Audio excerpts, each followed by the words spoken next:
Richmans, por ejemplo, se me olvidó otra vez, de esas escalas que se utilizan como para, de una u otra manera, puntuar la severidad que tiene el constructo sindrómico, ¿no?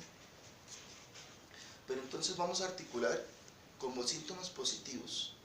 Los síntomas no es que sean buenos, ¿no? O sea, como positivos, ¡ay, debe ser que es algo bueno!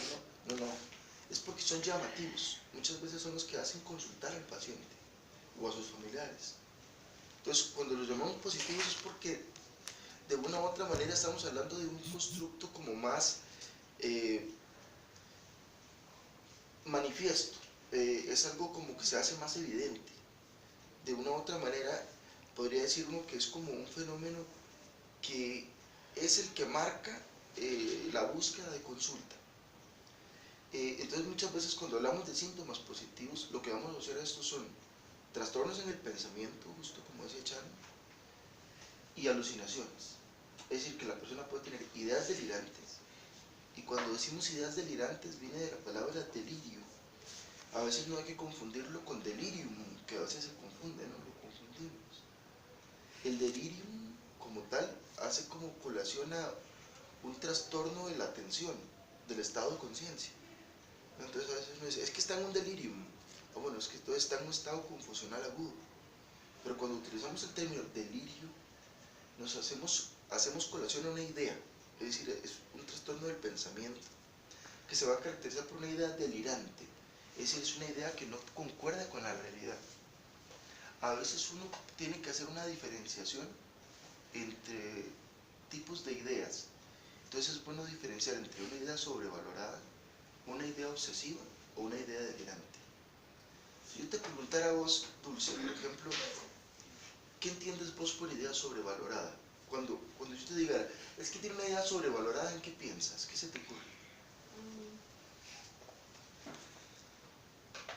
Pues algo de que podría ser, pero que tal vez en algún momento vaya más allá de mis capacidades en algún momento, o que tal vez lo pueda hacer pero con mucha dificultad, algo así me imagino. Sobrevalorada una idea, es como lo que vos entiendes, entonces como que tiene como una base real, ¿no?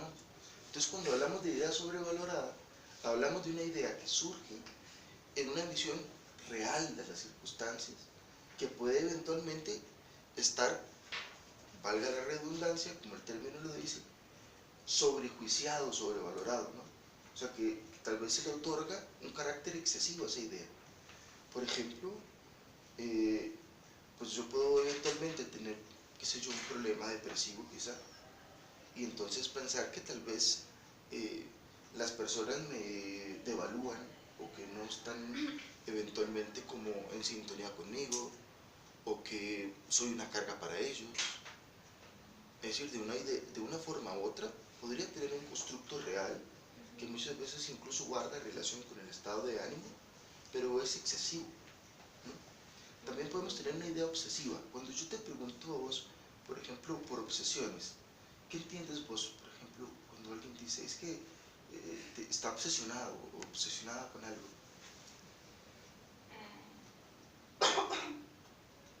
Que quizá la idea que, no sé, como una fijación hacia algo, un objeto o una situación. Sí, en efecto, pues tiene un carácter como de fijación, sí, podríamos decir que sí. En realidad, digamos, tiene un carácter intrusivo, entonces intrusivo de intruso, ¿no? Muchas veces la persona tiene como una idea que no logra sacar de su mente, que de una u otra manera se hace repetitiva, ¿no? Pero que suele ser o tener un carácter como egodistónico, es decir, va como en contra de la persona está incómoda por esa idea. Entonces muchas veces la define la misma persona que la tiene como algo que le es ajeno, intruso, ¿no? Y entonces pues la persona sufre mucho al respecto. A veces dice, no, cuando uno le pregunta, oiga, pero ¿usted qué ha pensado sobre esa idea que tiene? No, sí, doctor, yo sé que, por ejemplo, no me tengo que lavar tanto las manos, pero es que se me viene la idea de que me voy a contaminar o que me voy a enfermar. Entonces, cada vez, por ejemplo, que yo toco algo, siento que hay gérmenes en el ambiente, que yo pues los puedo entonces a través del tacto contraer y que me voy a enfermar gravemente. Entonces yo sé que es absurdo, sé que no es así, sé que puede pasar, va, pero sé que es algo como real esto que me pasa. Sufro por eso, pero no puedo evitarlo. O sea, se me suele venir esa idea a la mente. Y en eso, o sea, sí hay la conciencia de que es algo ajeno. Justo, justo. Y esa es justamente la diferencia entre una idea delirante con una obsesiva. Es decir, que la persona tiene de una u otra manera el insight o la conciencia, ¿no?, de que esa idea no puede ser, o que es algo excesivo o exagerado, ¿no? Cuando hablamos de que hay una idea delirante, hablamos de que el constructo como tal tiene una falta de juicio. Es decir, al final es una idea que no puede ser real o que no concuerda con la realidad. A veces podemos tener ideas delirantes que pueden parecerse mucho a lo que acontece, ¿no? Entonces cuando uno habla, por ejemplo, con el paciente y uno está interrogándolo, pues entonces llega el tipo y empieza a hablar de que le quieren hacer daño, de que hay gente que habla de él, de que la familia se está confabulando en su contra porque le quieren quitar una propiedad que él tiene, por ejemplo. Y esas cosas pueden pasar, ¿no? Es decir, de una u otra manera pueden estas ideas delirantes tener un constructo que se asemeja a una circunstancia posible. O pueden ser bizarras, pueden ser aberrantes, es decir, excéntricas, imposibles, ¿no? Entonces a veces también pueden ser como ideas de diferentes constructos, con una característica, como les digo, de bizarro, ¿no?, de raro, ¿no? Entonces a veces pueden eventualmente, por ejemplo, ser ideas referenciales, ¿no?, donde la persona, por ejemplo, piensa que alguien le quiere hacer daño, o que las personas están de una u otra manera centradas en él. Pueden ser ideas de tipo persecutorio, donde esta referencialidad ya se hace más sistematizada y de una u otra manera ya se lo cubra un acto lesivo hacia él. Pueden también eventualmente, como les digo, ser de una u otra manera nihilistas, bizarras, donde la persona entonces puede tener un constructo, por ejemplo, que suene risible o extraño, ¿no? Como por ejemplo, eventualmente pensar que hay personas que le controlan el pensamiento, que le leen la mente, o que de una u otra manera tienen posibilidades o facultades que son imposibles, que a veces, y sobre todo en nuestro medio no latinoamericano muchas veces, pueden también tener un carácter de una u otra manera místico, religioso. Entonces a veces la persona pues lo que tiene es como una idea, por ejemplo, de grandiosidad. A veces se puede parecer, como decías vos, a la manía. Entonces donde la persona, por ejemplo, siente que tiene un carácter especial o que tiene un don milagroso, que por ejemplo puede predecir el futuro, o que él mismo es una deidad, es una divinidad. Entonces a veces ese es un constructo que suele ser frecuente. O también eventualmente, como les digo, podemos tener alteraciones, tal cual decía Sharon, del pensamiento. Entonces cuando hablamos de idea delirante hablamos como una alteración en el contenido del pensamiento, pero también podemos tener alteraciones en el curso. Es decir, esa es la forma del discurso, donde la persona entonces que sufre este problema puede tener un discurso que es francamente incomprensible, que nos cuesta mucho seguirle, donde tiene eventualmente alteraciones como fuga de ideas o una ensalada de palabras, básicamente. Entonces, por ejemplo, bueno, que estamos aquí en México, ¿no? Entonces, a veces es como un discurso un poco como cantinflesco, ¿no? Como que la persona eventualmente elucubra una serie de ideas, pero no parecen estar conectadas entre sí. De una u otra manera nos pierde su argumentación.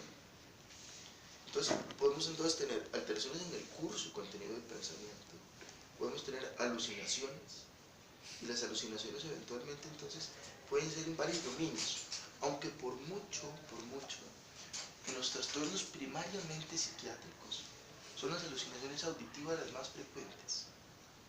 Aunque bueno, en este constructo en el que estamos, ¿no?, de neurología, pues veremos también eventualmente que el paciente puede tener otro tipo de alucinaciones. Eventualmente las alucinaciones visuales, olfatorias. Por ejemplo, en el trasfondo, por ejemplo, de crisis epilépticas, sobre todo del lóbulo temporal. Entonces podemos tener ese tipo de manifestaciones, donde el paciente a veces, por ejemplo, dice que tiene una percepción extraña de olores o de sabores, o incluso eventualmente que ve cosas. Entonces, es bueno eventualmente diferenciar también, o bueno, para que estamos hablando sobre esto, ¿no? Diferenciar un poco entre una ilusión y una alucinación. Las ilusiones, igualmente como decías vos, es Dulce, con las ideas sobrevaloradas, tienen una base real. Entonces es una percepción equivocada de un estímulo externo, ¿no? Algo clásico, no sé si ustedes alguna vez han ido hacia la playa, ¿no? O hacia, digamos, como el océano. Y entonces cuando uno va como por la carretera y está bien soleado, como que pareciera como si la carretera estuviera como mojada, ¿no? No sé si les ha pasado alguna vez. Entonces uno tiene como la percepción como si estuviera mojado, ¿no? Pero en realidad es el reflejo de la luz del sol. Entonces es una ilusión. Hay un estímulo que se percibe de una manera distorsionada, pero el estímulo está. La alucinación como tal no tiene una sustentabilidad externa, es más un fenómeno de una u otra manera propioceptivo. Por eso entonces a veces incluso se habla así de trastorno sensoperceptivo cuando nos referimos a trastornos alucinatorios. ¿Okay? Sí, estoy hablando mucho, ¿no? Sí me siguen, ¿no? No los he perdido. No. Ok. Entonces, hablamos entonces de que hay un trastorno en el curso y en el contenido del pensamiento, donde muchas veces puede asociarse a trastornos alucinatorios. Y donde también vamos a ver, como decías, trastornos eventualmente conductuales, donde el paciente, por ejemplo, puede tener agitación psicomotriz, puede tener agresividad o agitación. Entonces muchas veces esta agitación o agresividad puede estar en el trasfondo de sus ideas. Es decir, si yo pienso que ustedes me quieren hacer daño, pues yo me voy a poner a la defensiva, ¿sí o no? Sí. Y si pues ustedes me traen aquí a consultar a un hospital y me quieren pues ingresar, y yo pienso que ustedes están confabulados con mi familia, pues vamos. Y si me van a tratar de agarrar, sujetar, pues sin qué, ¿no? Pues no me voy a quedar quieto, probablemente me voy a poner agresivo, ¿no? Entonces, como tal puede tener un fundamento en relación a sus ideas, o bien eventualmente no, ser ajeno a estas, pero cursar con agitación. Entonces el paciente se ve francamente agitado. Y muchas veces esto lo van a ver ustedes, por ejemplo, en el trasfondo de un servicio de urgencias. Entonces traen, por ejemplo, las personas a su familia y el paciente pues, lo que lo vemos es agresivo, agitado. Entonces, haré una pequeña viñeta del manejo eventualmente del paciente agresivo, porque me parece que para efectos es sumamente importante pues, el poder uno tener una idea, por lo menos, de cómo manejar este tipo de casos, ¿no? O al menos, por lo menos, de una manera de choque, de inicio. Vale. Pero bueno, volviendo entonces a la esquizofrenia, eventualmente este problema también puede tener síntomas negativos. Y los síntomas negativos, igualmente que los positivos, son malos, ¿no? Entonces aquí no es como positivo bueno y negativo malo, sino que entendámoslo como deficitario. Es decir, cuando hablamos de negativo, hablamos como que la persona tiene un déficit. Es decir, que hay como una falta de expresión de algo que la persona se supone debe tener, ¿no? Cuando uno ve esto históricamente, por ejemplo, antiguamente se utilizaba, por ejemplo, el término de la 6A de Bleller. Entonces, Bleller utilizaba como la 6A, ¿no? Entonces, como 6 términos que empiezan con A, pues, 6A, que de una u otra manera hace colación a estos trastornos de tipo negativo. Hoy en día se ha ampliado un poco el concepto, pero valga, se puede aplicar. Entonces, por ejemplo, cuando hablamos de la 6A de Bleller, o de los fenómenos negativos de la esquizofrenia, por ejemplo, hablamos de aplanamiento afectivo. Entonces el paciente tiene como una falta de expresión emocional. Incluso a veces se puede manifestar con cierto grado de hipomimia facial, algo parecido a lo que uno puede ver eventualmente en prevención.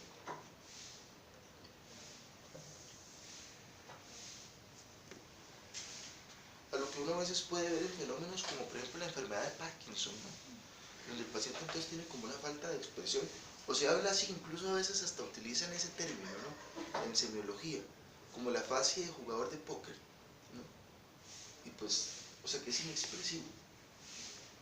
En el esquizofrénico no necesariamente hay una hipomimia, puede haberla, pero no es algo que quiera confundirles yo en función de que esto sería como más notorio, por ejemplo, una persona con una enfermedad de Parkinson. Pero puede verse algo parecido, pero sobre todo hay una falta como de respuesta emocional, es decir, como de espontaneidad en su accionar. Entonces, de una u otra manera, por ejemplo, Dulce, si vos te dan una buena noticia, pues te vas a alegrar, ¿no? Sí. Y eso se va a notar como en tu expresión. Te vas a sonreír, te vas a sonrojar, por ejemplo.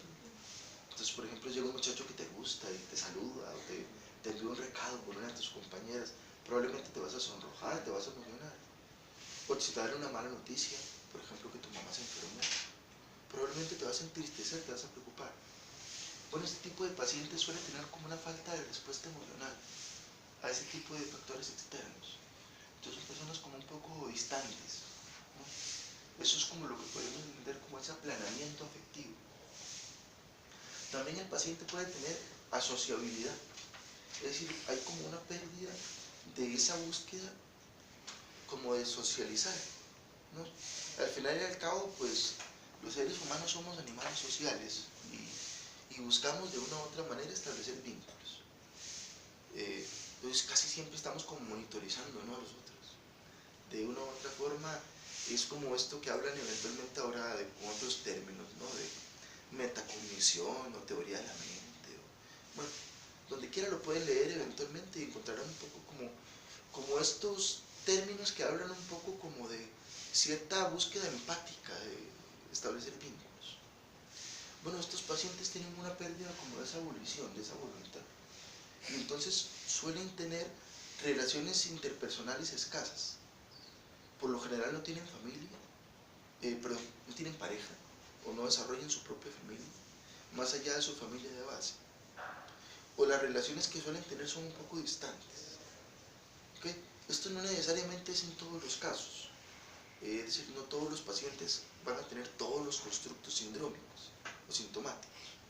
Pero algunos pacientes sí pueden tener esto, ¿no? Entonces hay como una pérdida eventualmente como de esa búsqueda de empatía, ¿no? Entonces el paciente pierde como un poco, por así se utiliza ese término, ¿no?, asociabilidad. También dentro de este constructo de síntomas negativos podemos eventualmente también o se utiliza un término que también es la ambivalencia. Es decir, que el paciente de una u otra manera a veces no expresa en su accionar lo que eventualmente manifiesta en su discurso, ¿no? Entonces también hablamos eventualmente de ambivalencia. Y cuando uno mira estos casos, es importante sumar otros dominios, como las alteraciones cognitivas, por ejemplo. Y cuando uno habla de cognición, ¿qué entiendes vos? ¿Qué entendés? Digamos, cognición, ¿qué significa para vos?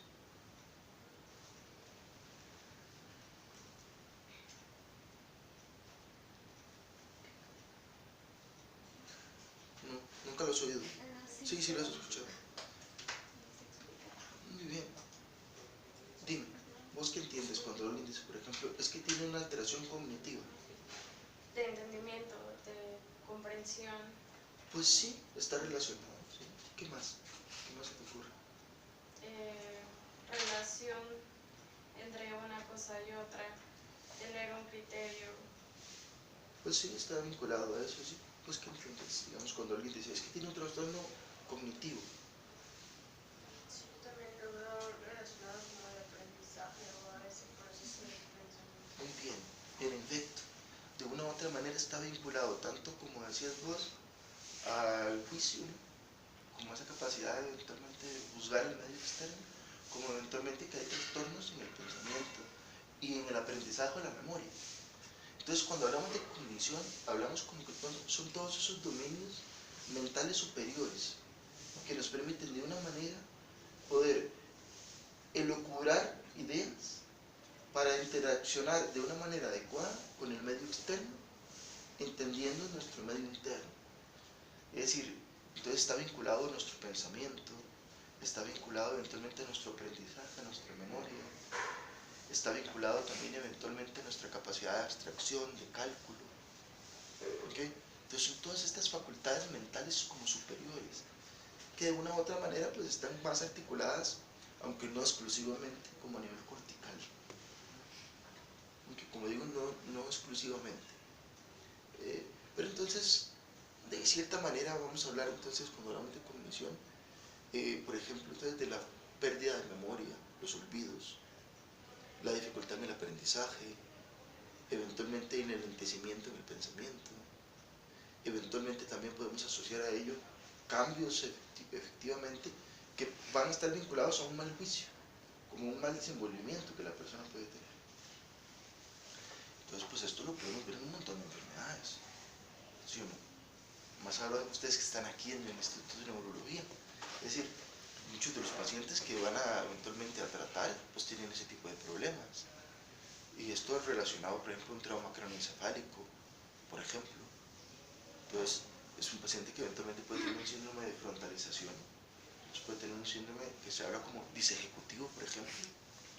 ¿Okay? Entonces, un síndrome, por ejemplo, orbitofrontal, un síndrome frontodorsal o dorsolateral, es decir, o frontomedial, donde podemos también tener como cierta apatía, cierto efecto eventualmente como abúlico, ¿no? Entonces, como lo verán, esto puede estar presente en un montón de cosas.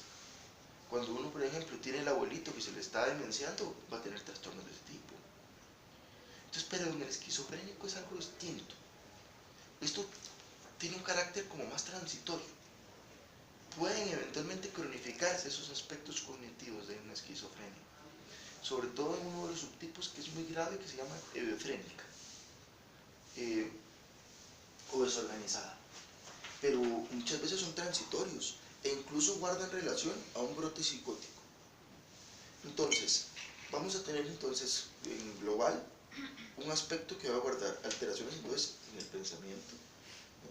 Ya como recapitulando, en el pensamiento, en su curso o contenido, puede eventualmente asociar trastornos en su perceptivos, pueden haber síntomas negativos, ¿no? Los que comentamos, y esto también puede tener alteraciones cognitivas. Entonces una enfermedad, pues cuando uno lo visualiza desde esa perspectiva, es bien jodida, bien discapacitante. Porque si uno eventualmente tiene un juicio mal, le afecta un poco la capacidad para pensar, y eso se manifiesta en cómo uno actúa, y partiendo que uno ya eventualmente puede tener cierto déficit en la interacción social, pues está bien mal, ¿no? Entonces es una enfermedad grave, hay que entenderlo desde esa perspectiva. Y por tanto, de nuevo retomando lo que les decía, no siempre la psicosis está vinculada a la esquizofrenia. Es decir, un esquizofrénico va a tener como parte de su constructo sindrómico un síndrome psicótico, pero no todos los síndromes psicóticos corresponden a una esquizofrenia. Es decir, la persona puede eventualmente tener una alteración en su pensamiento por múltiples cosas. Como les decía, una relación traumática, algún proceso inflamatorio, fenómenos neurodegenerativos, por ejemplo. Entonces, no es infrecuente que algunas entidades clínicas cursen con ese tipo de manifestaciones, aunque no sean definitorias per se. Es curioso, ¿sabes? Porque la mayoría de estos pacientes muchas veces van a presentar su inicio sindrómico, sobre todo en función de síntomas positivos, generalmente entre la segunda a la tercera década de la vida. Y eso es más frecuente. Y muchas veces es más frecuente que haya un inicio más precoz en hombres. Entonces los hombres suelen tener un peor pronóstico. Las mujeres suelen tener un mejor pronóstico. Dependerá de otros factores como la edad de inicio, si empieza tardíamente. Y se ha visto eventualmente que si hay, por ejemplo, vínculos ya de pareja, por ejemplo, el estar casado, bueno, es una de las cosas que uno lo protege de estar casado. Para otros es un factor de riesgo. Pero digamos que para los trastornos como la esquizofrenia es un factor protector. De una u otra manera minimiza la severidad. Y entendiéndolo de que de una u otra manera pues va a haber un mejor apego a tratamiento o mejor apoyo, ¿no? Es igual entre hombres y mujeres La frecuencia. Ajá, la frecuencia. Eso es una muy buena pregunta, ¿sabes? Mira, yo en mi entender sí hay una diferenciación. Pero el otro día pues hasta mi jefe me dijo, no, ¿dónde está que usted? Eso es igual. Pero bueno, entonces dejémoslo en que es un porcentaje del 1%. ¿Va? pues para ambos. Aunque siendo claro con vos, mira, yo creo que sí es más frecuente en hombres, pero eso es lo que yo creo. Lo que uno pues lee, o eventualmente los jefes que saben más que uno, le dicen, no, es igual. Lo que tiene es una precocidad en su inicio, en hombres. Pero en sí, como tantas cosas, ¿no? Es que ser hombre también a veces lo afecta, ¿no? Para esto también se hace más grave. Entonces, muchas veces vemos otros tipos de trastornos que se pueden parecer a esto, como por ejemplo los trastornos del neurodesarrollo. Entonces, cuando vemos, por ejemplo, todo este espectro autista, a veces tiene cosas parecidas pues, por ahí.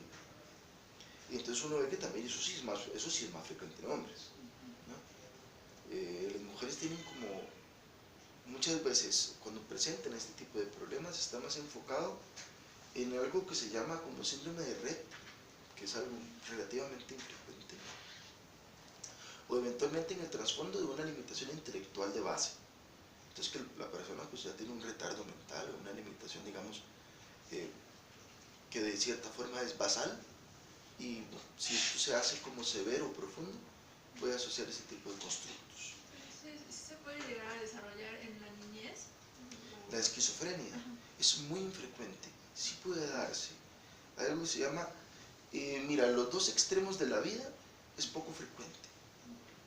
Entonces, a ver, si vos ya pasas los 40 años, sería poco probable que te diera, ¿no? Entonces casi que uno dice, bueno, pues es que ya le dieron 40, pues bueno, algo bueno tenía que tener, ¿no? Que tenga 40, pues por lo menos ya es menos probable que le dé esquizofrenia.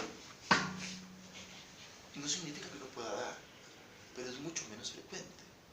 E igualmente, de inicio precoz o infantil también es sumamente raro. Entonces imagínate que son más o menos el 5%, pues por ahí, más o menos. E igualmente es un poco complicado, porque ya para hacer un diagnóstico, por ejemplo, de esquizofrenia en una persona, por ejemplo, de la sexta o décima década de la vida, pues ya más bien uno tiene que plantearse si más bien que está la demenciada la señora. Es que tiene una demencia y que bueno, puede asociar ese tipo de constructos, que es más frecuente, pero puede darse, o sea, puede darse. E igual en el inicio infantil también, aunque como te digo, mira, es un 5%. Entonces hay que pensarlo como en gente joven, en adolescentes, que pasan eventualmente un poco ese periodo ya, como adolescencia tardía, por ahí, que como 18 años para arriba. Y ya luego, como después de la cuarta década, como que ya se sale un poco el perfil, aunque no es excluyente. Pero necesita haber como un punto de impacto para que se desarrolle, o ya es algo que normalmente tienen las... Qué buena pregunta más es.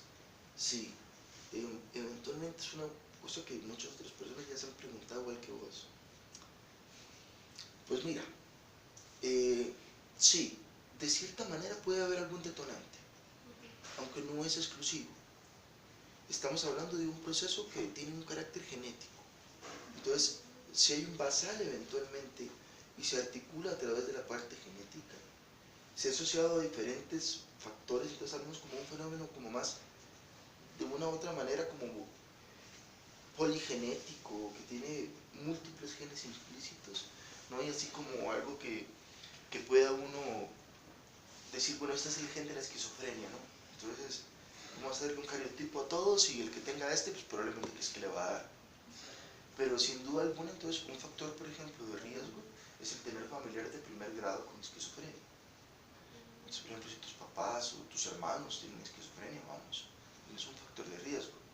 E incluso es posible que alguno de tus familiares, eventualmente tus hijos, pueda desarrollar la enfermedad. Entonces hay un factor genético, sin duda alguna, sin duda alguna. Pero a veces pueden haber factores vivenciales que lo generan. Allá de donde yo soy, por ejemplo, en mi pueblo, a veces le llega y le dice a uno la gente, oiga doctor, es que, ¿sabe qué? Es que mi hijo, de tanto estudiar, pues se volvió loco. Se volvió loco estudiar tanto. No, hombre, malísimo lo hizo el muchacho. Y entonces uno dice, pero ¿cómo, señora? Explíqueme. Ah, bueno, entonces uno empieza a entender. No, muchas veces entonces estresores como situaciones de angustia, de ansiedad, donde eventualmente hay dificultades para dormir, donde hay mucha presión externa, pueden de una u otra manera ser factores que tienen un carácter como más así decirlo, como epigenético, ¿no? Que hacen manifiesto ya una base o una carga genética que se porta. Entonces a veces un factor que es muy frecuente es que se volvió así por estar fumando marihuana. Y de verdad, entonces llega uno y dice, ah, bueno, sí. Oiga, doctor, pero entonces, pero qué raro, si allá todos son unos marihuanos, ahí en el barrio mío todos fuman, y a nadie le pasa eso, solo al hijo mío. Ah, bueno, está bien, sí, justamente. Es decir, hay una carga genética. Y a veces factores como el consumo de drogas, por ejemplo, son el detonante. O situaciones afectivas también. Entonces algo que genera una deprivación de sueño, una mayor ansiedad, puede ser un detonante. Pero como te digo, de un carácter como más epigenético, no es como la causa. Entonces estudien mucho, muchachos, que eso no les va a hacer esquizofrenia.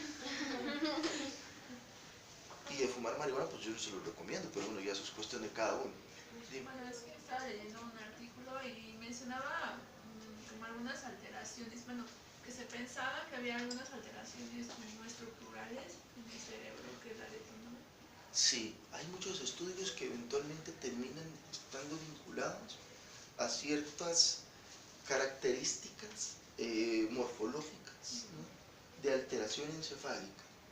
Entonces, algo que de una u otra manera es consistente en la literatura son alteraciones eventualmente en ciertos aspectos de la corteza temporal, en el lóbulo temporal. Entonces, y hasta cuando uno dice, ah, no, hombre, pero es que tiene mucho sentido.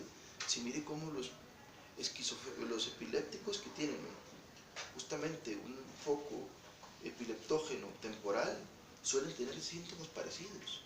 Y sí, entonces se ha visto eventualmente que hay alteraciones en el lóbulo temporal. Otros aspectos que han sido de una u otra manera consistentes son ciertas alteraciones en la conectividad, sobre todo frontotemporal. Entonces, eventualmente se ha vinculado a algunas alteraciones que guardan cierto vínculo con fenómenos que tienen más relación con trastornos eventualmente afásicos. Entonces, eventualmente alteraciones en las áreas comprensivas y las áreas productivas del lenguaje. Estoy hablando de Broca y Wernicke, ¿no? Y eventualmente el fascículo arcuato. Pero no necesariamente es que sea esto consistente o que se dé en todos los casos. Pero hay diferentes estudios funcionales de resonancia magnética funcional o de PET que sí guardan eventualmente relación con ciertas alteraciones. Aunque no podríamos decir entonces consistentemente, aunque esto sea documentado y claro y asociado, que la causa es una anomalía morfológica, porque no en todos los pacientes lo vamos a encontrar. Entonces, esto es algo jodido, porque estamos hablando de un constructo sindrómico, y como tal, es de una u otra manera articulado a través de una enfermedad que tiene como un carácter de una u otra forma ciertamente subjetivo. Entonces, pues mira, si yo te voy a diagnosticar a vos con hipercolesterolemia, Sharon, pues bueno, yo ahorita hago un examen de sangre, ¿sí o no? Y se va, oh, mire, es que Sharon está comiendo mucha, como, carnitas, ¿no? Está comiendo muchas carnitas. Y mira que está bien alto el colesterol. Y entonces, pues te puedo diagnosticar. Igualmente la diabetes, otro tipo de entidades.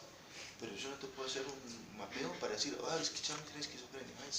Salió un 400, la esquizofrenia. No, es un constructo más clínico. Y entonces muchas veces nos lleva o nos somete a error, ¿no? Porque, como te digo, puede argumentarse en otro tipo de entidades. O incluso son fenómenos que hasta pueden estar sometidos a un poco, un estirpe o un carácter hasta, de cierta manera, estereotipado por las personas, o por así decirlo, como un poco estigmatizante. Entonces, pues no es lo mismo eventualmente tener hipercolesterolemia que ser esquizofrenia, ¿no? Probablemente eventualmente en tu trabajo pues te puedan contratar si tienes hipercolesterolemia, pero no estoy tan seguro si te van a contratar si sos esquizofrénico. Y entonces menciono ello porque la pobreza es un factor implicado en esta enfermedad. No solo porque es una enfermedad discapacitante, sino porque de una u otra manera también es una enfermedad estigmatizante. Entonces, antes de decirles yo a usted, Dulce, que usted tiene esquizofrenia, pues tengo que tenerlo bien claro. Porque no es un diagnóstico que eventualmente deba hacerse como a la luz de algo dudoso o agudo. Entonces, muchas veces uno espera como que haya algo repetido. A ver si me explico. Mira, podemos tener un brote psicótico, claro. Mira, por ahí que te fuiste y te metiste un montón de cocaína y pues te pusiste bien mal. Y andas aceleradísimo, llegas a las emergencias con una crisis hipertensiva y empiezas a decir que tus amigos te quieren matar y que te andan buscando para matarte, que los policías que te traen están en contra de tus... Eso es frecuente, eso lo van a ver ustedes en el contexto de muchos lugares de urgencias. Pero bueno, se le pasa el efecto de intoxicación, hasta drogodependiente, y pues ya está como si nada. Pues allá anda, más bien, mire, no aprendió usted, bueno, en fin, ya se le pasó. También lo podemos ver en el trasfondo, en el contexto de, por ejemplo, enfermedades inflamatorias, por ejemplo, una encefalitis. Entonces la persona eventualmente, mire, es que doctor empezó a hablar incoherencias, a comportarse raro, salió desnuda a la calle y decía un montón de cosas, pero sin sentido. Pero es que la traemos. Ah, bueno, pero está en el contexto de un cuadro febril.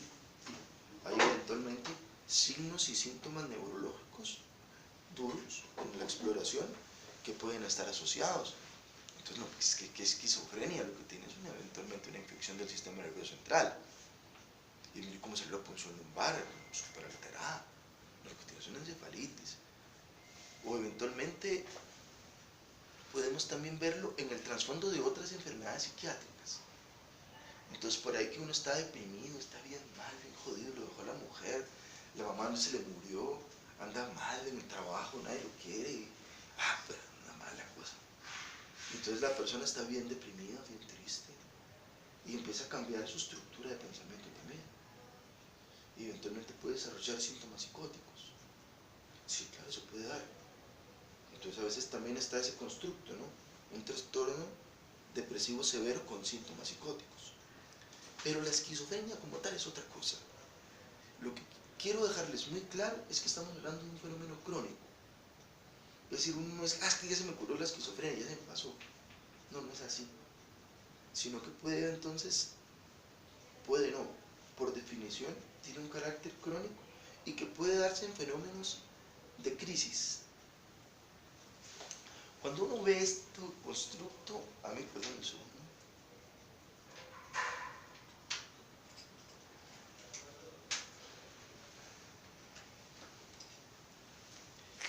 A mí se me viene a la mente fenómenos eventualmente degenerativos. Entonces, se me viene, por ejemplo, cuando uno ve eventualmente el aspecto, por ejemplo, de una ELA, ¿no? Una esclerosis lateral amiotrófica, o eventualmente incluso una esclerosis múltiple, este tipo de fenómenos. Una EMDA, por ejemplo, como para ver el constructo de donde estamos, pues aquí estamos hablando de neurología. Entonces, por ejemplo, cuando uno habla de estos fenómenos como degenerativos, ¿no? Donde hay un daño eventualmente axonal, difuso. Entonces, por ejemplo, en ese constructo de una EMDA, uno ve que el paciente tiene picos, ¿no? Entonces, el paciente viene bien, tiene como una manifestación sintomática. Y luego, como que hay un deterioro en su basal.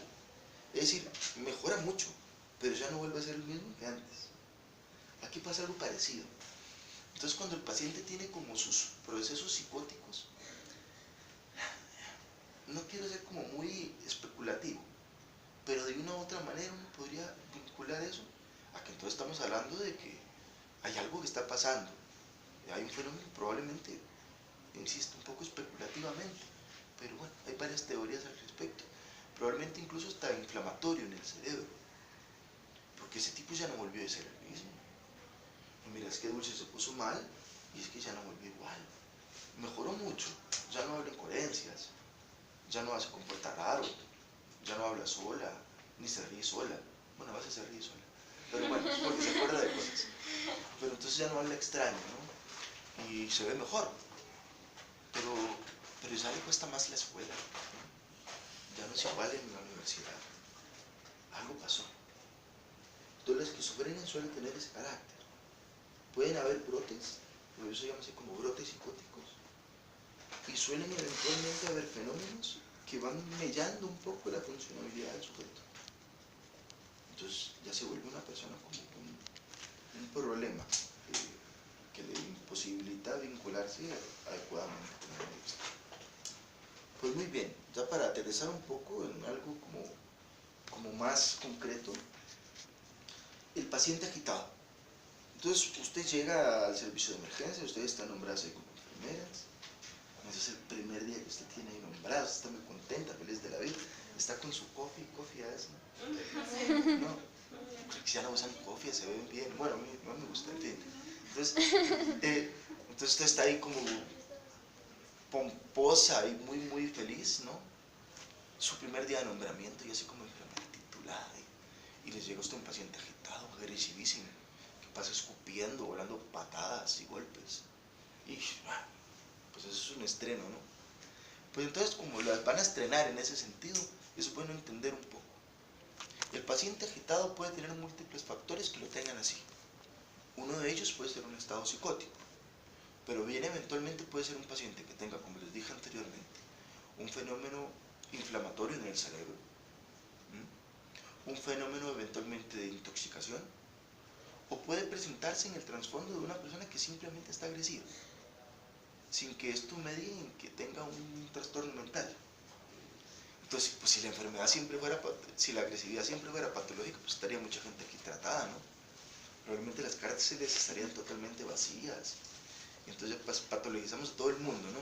Pues todos los delincuentes lo que tienen es un trastorno mental. No, pues no es así. Pero, entonces, esto se los digo de esa forma porque hay que diferenciar. Es decir, si usted me llega a la consulta, Sharon, agresiva y agitada, pues no necesariamente yo lo voy a amarrar. No, y la voy a internar involuntariamente. Eso no necesariamente va a suceder. Porque imagínense en qué problema me meto yo. Porque usted llega ahí muy molesta porque la tienen ahí esperando hace horas. Entonces usted llegó con su mamá, que usted la considera muy grave, y está ahí su mamá, pues mal para usted. Y usted se puso agresivo ahí porque no la atienden rápido. Mire, terminó usted amarrada, imagínense, internada ahí en el hospital. Bueno, ok, entonces el paciente agitado hay que diferenciar entre la agresividad de tipo predatorio, de tipo social y de tipo eventualmente psicológica. Cuando hablamos de la agresividad predatoria estamos hablando de un malandro, un delincuente, un malviviente, un tipo, digamos, de mala vera. ¿Ah? Y ese, pues, ¿qué vamos a hacer? Pues llamar a la policía, ¿no? Usted no lo va a tratar. Entonces usted, pues, llama a la policía para que se lo saquen ahí a la seguridad, ¿no? ¿Cómo lo vamos a tratar a ese paciente? Pues de patada para la calle, siempre ahí, para un hospital. Entonces, así lo vamos a sacar, ¿no? Para la calle, para afuera, de patadas. Bueno, nosotros no se las damos, pero bueno, llevamos a alguien que sí. En fin, el paciente con una agitación, entonces es bueno diferenciar, descartar algunos aspectos previos, como les digo, por ejemplo, una enfermedad tipo neurológico primario, o eventualmente algún proceso intoxicatorio. Y luego que podamos descartar esto hay que manejar. ¿Y cómo lo vamos a manejar? Bueno, muchas veces vamos a tener que utilizar sujeciones. Y estas sujeciones pueden ser químicas, es decir, a través de fármacos que tengan un carácter sedativo, que ceden al paciente y que mejoren sus síntomas, o eventualmente a través de una sujeción mecánica como tal. Y ambos aspectos son válidos, están sustentados en la clínica, es decir, aquí no estamos hablando de algo arcaico o así como medieval, ¿no? Pues para los psiquiatras a veces nos ven así, ¿no? Es que medieval me encamarran a la gente. Fármaco, no está documentado, es que se ocupa. No es que uno quiera, ¿no? Pues a veces puede uno eventualmente, de una u otra manera, dudar del manejo en algunas características, pero de una otra manera es algo bien argumentado. Entonces llega el paciente agitado. Entonces cuando vamos a sujetar al paciente hay que tener un equipo de sujeción. Yo creo que aquí el término que se utiliza en el hospital es código verde, pero bueno, hay otros lugares donde se utilizan otro tipo de jerga, ¿no? Y entonces vamos a tener un equipo de sujeción. El equipo de sujeción debe estar compuesto por 5 personas, ¿no? Y lo primero que vamos a hacer es asegurar nuestra propia pues integridad. Entonces, si tenemos un paciente agitado ahí, estamos solos, pues lo que vamos a ver que es, ¿qué cree usted? Si estoy sola, pues ahí voy a buscar ayuda. Pues se va corriendo, claro. Es como, está como raro, ¿no? O se va a poner uno ahí a boxear ahí como Mayweather, ¿no? No, pues uno sale corriendo. Pero bueno, si todo el mundo sale corriendo también es un problema. El paciente queda. Entonces, de una u otra manera, lo que tenemos que hacer es llamar a nuestro equipo de sujeción. Y el equipo, como les digo, debe estar compuesto por 5 personas. Entonces va a haber una persona que esté detrás del paciente, y ese es el que eventualmente va a manejar un poco que el paciente no se lesione. Sobre todo, eventualmente, viendo la parte cervical del paciente y la cabeza. ¿Ok? Para que no solo no se lesione el paciente, sino que no lo lesione a los demás. Es decir, que nos dé un cabezazo, que el paciente pueda eventualmente, a través de la maniobra, pues lesionarse. Y las otras personas se van a encargar cada uno de una extremidad. ¿Ok? Vení un toque, Nico, para hacer una pequeña demostración. Entonces, pues que Nico está más grande que yo. Pero bueno, por ejemplo, si Nico va a pegar un golpe, pues yo no debería eventualmente hacer esto, porque ahí lo único que voy a hacer es como forcejear con él. Pero yo puedo eventualmente inmovilizar su margen eventualmente o su angulación de acción, es decir, le puedo hacer una palanca. Entonces, eventualmente lo que vamos a buscar son los puntos de articulación. Entonces, rodillas, codos, ¿ok? Entonces, lo que vamos a hacer es que el paciente no se pueda mover. Es decir, de una u otra manera, cuando las 4 personas hacemos esa misma acción y otra visualiza que el paciente no se golpee, podemos hacer entonces el proceso. ¿Qué es importante? Mira, si llegamos a un lugar y vos estás viendo a Nico, ya desde que lo ves, vos decís que Nico está bien bravo, está bien agitado. O sea, no te vas a esperar a que Nico se ponga a volar golpes, como para saber que posiblemente en un contexto, por ejemplo, de una institución de salud mental, que va a haber que sujetar. Entonces hay que tener ciertas cosas como ya previstas. Entonces es bueno tener una camilla ya lista y eventualmente pues también pues sujeciones, ¿no? Las sujeciones, mire, pues yo he encontrado cada cosa, ¿no? Pues muchas veces yo diría que es como más el ingenio, a veces del personal, pero teóricamente sí hay como unas sujeciones estandarizadas, que lo que deberían de buscar es que el paciente no se autolesione y que no haya eventualmente lesiones articulares, sobre todo como el síndrome del túnel carpal. Eso puede pasar en esos pacientes porque el paciente va a estar eventualmente como forcejeando con las mismas, ¿no? Entonces, si yo eventualmente voy a sujetar a Nico, y yo le sujeto a Nico así, hombre, eso es tortura. Entonces Nico pues, va a estar mal, o sea, ya un rato pues uno se puede decir, pues si no hagan ustedes el ejercicio ahí con, ¿no? Bueno, hay gente que hasta, bueno, se divierte, pero no importa. Es decir, a lo que voy es, pues hombre, ¿cómo van a hacer amarrar a usted? Entonces, lo que vamos a buscar es que sea una posición cómoda para el paciente, pues no va a ser como que está amarrado usted, ¿qué va a hacer con eso? Pero bueno, entonces lo que vamos a buscar es que el paciente eventualmente no tenga esta postura, sino eventualmente esta, ¿ok? Que eso va a permitir eventualmente que no solo la circulación no le afecte al paciente, sino que esa misma acción haga que no sea tan molesto o dolorosa inclusive, la sujeción. Lo otro que vamos a hacer es que el paciente tiene que estar monitorizado. Es decir, yo no voy a agarrar a Nico y lo amarro y lo mando allá a aquel cubículo donde nadie lo vio, pero con 4 días, oye, ¿qué pasó con Nico? No, ¿qué habrá pasado? No sé, hace como 6 días que nadie lo ve. Está el hombre ya ahí, pues mal, ¿no? O sea, es un paciente que entonces va a estar inquieto, va a estar agresivo, se puede lesionar, ¿ok? Y que de una u otra manera lo estamos sometiendo a algo que tiene un carácter lesivo, aunque es con justamente una finalidad positiva que es evitar algo mayor. Pero vamos, entonces hay que tener al paciente vigilado. Entonces, ¿cómo lo vamos a hacer?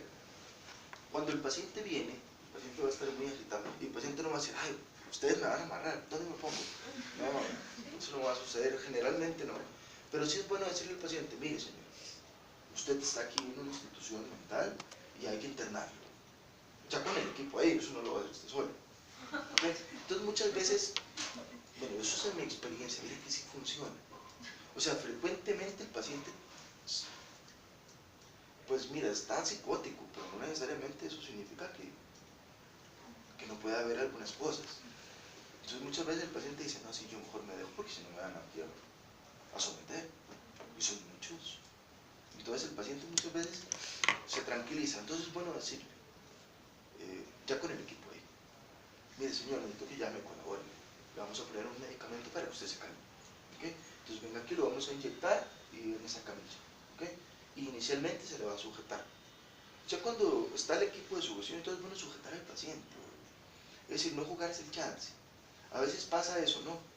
Y mire, pues las enfermeras a veces se la juegan. Entonces dicen, ay no, doctor, es que ahí, ¿sabe qué? Démosle chance, ¿no? Ahí está súper agresivo, pero es que está simpático, ¿no? No, eso no lo hacemos. O sea, si ya llamamos al equipo de sujeción, es porque ya tenemos un criterio clínico de que es un paciente agitado, o sea, hay que sujetarlo. No, es que ya me voy a portar bien, yo ya no voy. No se trata de eso, porque no es algo punitivo. O sea, no es que estamos castigando al paciente. A ver, como está agresivo, ahora sí lo amarro. No. Es porque es una medida que ya decidimos, tiene una implicación clínica. Entonces, cuando ya llegó el equipo de sujeción, aunque el paciente ya no esté agresivo, el paciente se calme. Decimos, ok, señor, vamos a que eventualmente por sujetación se le sujeta y se le cede. Entonces, ¿qué medicamentos se utilizan? Pues múltiples, ¿no? Y hay cada quien que utiliza cada cosa. Pero bueno, digamos las guías, gracias. Las guías eventualmente nos hablan de medicamentos antipsicóticos que muchas veces tienen un carácter sedativo. También eventualmente el uso de benzodiazepinas se utiliza con frecuencia. Pues las cosas cambian de lugar en lugar, ¿no? Pues allá en mi tierra todo el mundo le pone un diazepam y lo mandan, ¿no? Y entonces llega ya el tipo ahí y dice, pero este paciente tiene una depresión respiratoria, mire. Bueno, en fin, entonces no es que sea un medicamento inocuo, no se debe utilizar por vía intramuscular, es muy tórpida eventualmente su distribución. Entonces si vamos a aplicarle un diazepam a alguien, pues mejor ponerlo endovenoso. Y no es el fármaco de elección, pues si no hay otra cosa, pues ni modo, ¿no? Hay otros fármacos eventualmente, por ejemplo, como el Dormicon, el midazolam, que también se utilizan, pero es que también eso tiene poco sentido, porque entonces le ponen al paciente Dormicon, no, le ponen midazolam, ya, mire, ya se quedó. Y sí, pero los 3, 5 o 10 minutos va a estar igual. Es decir, porque tiene una vida media muy corta. Entonces, ¿qué es lo que usted está haciendo? ¿Para qué? No, pero sí, pues, no es otro recurso, ¿no? Entonces, idóneamente, por ejemplo, si vamos a escoger una benzodiazepina, deberíamos de utilizar el lorazepam, que sí se puede utilizar por vía intramuscular. Tiene una vida media intermedia y no genera tanta depresión del sistema nervioso central en función respiratoria, aunque sí lo puede dar. Pero al tener una vida media intermedia, no sometemos al paciente a más de 36 horas de un metabolito inactivo, como en el caso del diazepam. Entonces sería como el de elección en el caso de las benzodiazepinas. También utilizamos o se utiliza con frecuencia antipsicóticos. E idóneamente deberíamos utilizar un antipsicótico que tenga un carácter de ser atípico. Entonces, idóneamente utilizar olanzapina, por ejemplo, por vía intramuscular, es una buena opción. Otro que se suele utilizar es la ciprasidona, aunque aquí en este contexto no se utiliza tanto, pero también es una buena alternativa. Entonces, en resumen, quiero dejarles claro, si ustedes van a sujetar a un paciente, pero por Dios, denle algo a ese paciente para que se tranquilice. No lo dejen ahí, porque el paciente va a ser incómodo. Es decir, yo siempre he visto, o al menos así lo veo yo, y así es allá, se los garantizo que así es, la que manda los servicios es la enfermera. Entonces, usted no quiere que su servicio se le vea feo, ¿no? Es decir, es como su casa, ahí, no sé, se empoderan tanto y mandan bien, y lo hacen muy bien. Entonces, pues la enfermera no quiere que el paciente eventualmente esté ahí volando gritos, agitado, y que todo el mundo lo está viendo, ¿no? Y hasta llega gente ahí, ponen video, ahora con los celulares, ¿no? Entonces con el smartphone, mire cómo sujeta, no. Entonces, el proceso de sujeción idóneamente hay que hacerlo en una sala de choque o en un lugar privado, ¿okay? Que de una u otra manera salvaguarde no solo nuestra seguridad y nuestra privacidad, sino la del paciente. Entonces, usted lo hace de una forma privada y le pone un sedante al paciente. ¿Para qué? Para cuando ese paciente sea reexpuesto a un entorno, pues ya no privado, pues el paciente esté más tranquilo, ¿no? Sea más manejable. Entonces, esto es cuestión como de sentido común. Usted está ahí, Dulce, y está usted, digamos, ¿de dónde sos vos? ¿De acá? De Puebla. De Puebla. Entonces vos estás en un hospital en Puebla, y estás en un hospital general. ¿Qué va a hacer aquí? Estás en un hospital general allá, y llegan ese tipo de pacientes, y vos estás ahí en un servicio de urgencias, digamos. Pues bueno, mira, no combates con ese paciente. O sea, insisto, no dejes que el paciente ande por todo lado, porque eso es lo que pasa. O sea, el paciente todavía está ahí paranoide o psicótico y anda agarrando cosas, molesta a otros pacientes, se quiso pelear con el señor de al lado. No, hay otro paciente ahí cardiópata y el paciente lo empieza a insultar desde acá porque él está mal. Entonces lo reta a pelear y le dice que es la cosa, que por qué lo está vigilando. Y pues esas cosas son las que pasan, es el día a día, ¿no? Entonces, si vos vas a estar ahí cada 5 minutos, mire señora, cálmese, mire señor, cálmese, tranquilícese, pues te llegó el turno, ¿no? Y va a ser terrible porque vos descuidaste a todos los otros pacientes que tenías ahí. Entonces el manejo de un paciente agitado tiene que ser así, rápido. No puedes estar ahí todo el día, dele. Entonces ya tomaste la decisión, ya está claro. Les recomiendo que revisen la legislación local, porque no sé si aquí es igual, pero allá, por ejemplo, la sujeción es una decisión que una enfermera titulada puede tomar. Entonces no necesariamente tiene que tener un médico, un especialista ahí que le diga sí, no, es una decisión de enfermería allá. Así, no, aquí se maneja por consentimientos. A los familiares, A imagínate. los familiares. Tiene que haber un testigo nada más. ¿Okay? Eso es importante, ¿no? Para no dejarlos como una idea equivocada. Y luego ustedes ahí, ¿no? Es como bueno tenerlo claro. ¿Es así entonces? Consentimiento. La subvención gentil. Pero eso, perdón, eso entra en el consentimiento que toman inicialmente cuando se deciden hospitalizar. No, por ejemplo, si te llega el paciente y se descontrola así a la sala de urgencia, ya inmediatamente se solicita que firme consentimiento de subvención gentil. ¿Y cuánto tiempo tiene un periodo de duración, no? No, todo el ingreso ¿Todo el ingreso? hospitalario. Ah, ya. Sí, por lo rural el médico de base lo tiene que firmar y se da y que un testigo lo firme. Okay. Muy bien. Y ya como para terminar, el tratamiento es un tratamiento en el esquizofrénico como antipsicóticos, y estos fármacos tienen un carácter crónico, es decir, es un fármaco que el paciente va a tener que tomar de forma continua y a través del tiempo. Entonces, pues, no sé si tienen alguna duda, pregunta o algo, ¿no? O si todos dudan. ¿Qué desencadena que pase de una etapa, no, ¿cómo se dice? De una etapa positiva a una fase negativa? No es tanto que pase o que cicle. Muchas veces cuando uno mira, por ejemplo, un constructo que se utiliza en investigación, y aquí en el instituto como tal se utiliza, se habla como de fase prodrómica, por ejemplo. Y esto eventualmente está como más articulado en síntomas negativos y síntomas positivos no tan manifiestos.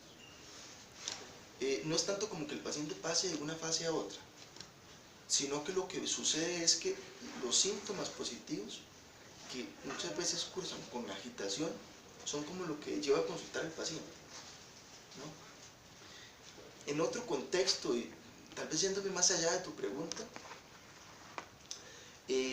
los antipsicóticos típicos, sobre todo las butirofenonas como el haloperidol, se ha visto que pueden eventualmente ocasionar que el paciente tenga síntomas negativos. Entonces, a veces, por ejemplo, el uso de haloperidol se ha asociado con extrapiramidalismo por un lado y por otro lado eventualmente con síntomas negativos, pero no es tanto como que sí. Y cuando hablo de extrapiramidalismo me refiero a que el paciente te va a llegar con trémor, ¿ok?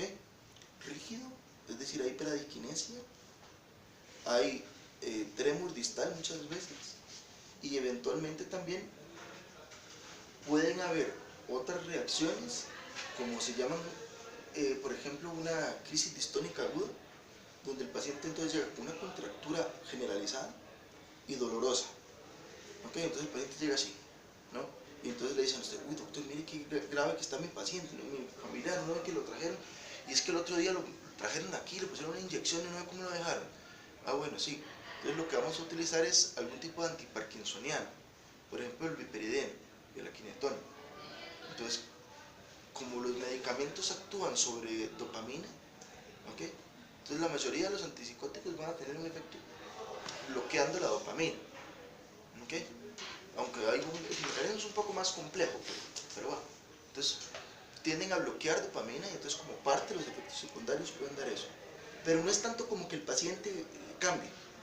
Es ¿Sí? que había leído, no lo entendí muy bien precisamente por eso, que decía que los niveles de dopamina determinaban muchas veces los síntomas que presentaban los pacientes. Yo no diría que fuera tan concreto. Es decir, ahí, si yo te dijera que sí, que es la dopamina, sería lo mismo que dije antes, ¿no? Como caería yo con un aspecto un poco especulatorio. En realidad no es la dopamina está implicada, ¿ok?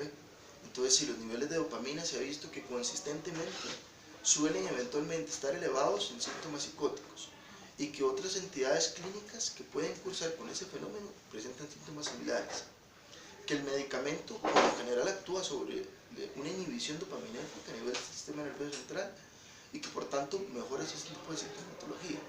Pero también están implicados otros receptores, como el ácido gamma aminobutírico, el glutamato está muy implicado también. Entonces, no es solo dopamina. Por ejemplo, el glutamato está implicado en fenómenos de excitotoxicidad. Entonces, de una u otra manera se ha visto que en este tipo de pacientes el aumento eventualmente en el glutamato de una forma sistematizada muchas veces genera un fenómeno degenerativo, ocasionando una entrada de iones calcio masivas a la célula y ocasionando eventualmente un fenómeno apoptótico, como si se tratara de una muerte celular programada. Y esto muchas veces es como ese fenómeno que termina siendo como residual, como deficitario que uno a veces ve. Por eso te decía, es que el paciente no volvió a ser el mismo. Sí, es que ese paciente estuvo con un fenómeno encefalopático. O sea, si hubo eventualmente un daño o una afección neuronal. Pero no es solo la dopamina, aunque es lo más frecuente, ¿no? Entonces uno dice, la dopamina es que te... Pero como te decía antes, no, mire, es que si yo llego y te mido los niveles de dopamina, entonces digo, ves que es esquizofrénica, porque la dopamina salió en 500. No, no funciona así. Si bien es cierto, la dopamina está implicada, no es el único neurotransmisor, hay otros. Esas crisis psicóticas son como progresivas, o sea, cada vez son más... Qué buena pregunta, ¿sabes? Yo te diría que no, necesariamente. Muchas veces lo que uno ve es que el primer brote psicótico del paciente suele ser como el más manifiesto. Es como el debut, ¿no? Y como a veces como, pues, nunca se había tratado, es como más notorio para la familia. Y sobre todo entendiendo que ese cerebro no está sometido a psicofármacos. Los otros crisis que el paciente pueda tener, casi siempre es la clásica, ¿no? Oiga, ¿por qué? Es que dejó el tratamiento. ¿Y por qué? Oiga, ¿pero qué le pasó? ¿Por qué eso fue? No, sí, doctor, es que las pastillas no se las podemos comprar más. No es que las dejó, no se las quiere tomar. Así que eso lo están envenenando, que lo quieren matar. Eso no se lo quiere tomar. Ahí, yo le doy las pastillas, pero las bota, las escupe. Y ya me di cuenta. Entonces, eso es muy frecuente. Entonces el paciente empieza con no dormir. Una de las cosas que uno debe monitorizar en esos pacientes es el sueño. Entonces muchas veces el paciente no duerme bien, se empieza a comportar de una u otra manera distinto a como usualmente es. Y ya luego eventualmente sobrevienen cambios en su conducta, marcados en su personalidad y síntomas psicóticos. No siempre es como, es que Dulce hoy está aquí, pero a los 20 minutos está hablando sola y se ríe y se comporta extraño. Si es algo así tan abrupto, yo pensaría más bien en un fenómeno intoxicatorio o en un fenómeno más bien inflamatorio del cerebro. Cosa, algo muy agudo, ¿no? O que convulsionaste, que tuviste una crisis epiléptica. Y entonces, pues bueno, en parte de tu afección se nota así. Pero no es como que hoy estás aquí feliz y campante y a los 20 minutos estás ahí hablando coherencias. Entonces casi siempre es un fenómeno progresivo. Pero lo que, contestando a tu pregunta, es que me fui con palabras. Sí, a veces uno ve eso en pacientes que se van como deteriorando, muchas veces porque no toman tratamiento. Un lugar que es hermoso para ir a ver esquizofrénicos, para que tengan algún aspecto, es ir a ver indigentes, sobre todo, no sé si alguna vez han ido a San Francisco, entonces va uno, y muchos son yonkis, ¿no? Muchos son drogadictos, pero no todos. Y entonces es gente como que por asuntos de seguro, no accede nunca a consultas. Y entonces como que la enfermedad avanza como naturalmente. Y entonces ven un paciente pero totalmente desestructurado, desorganizado. Son pacientes ya que vos le puedes dar psicofármaco a ese paciente, pero ya no te va a mejorar igual. Una vez los pacientes son muy geniales a veces, ¿sabes? A mí una vez un paciente llegó y me dijo, oiga, doctor, ven acá, yo le voy a hacer una pregunta.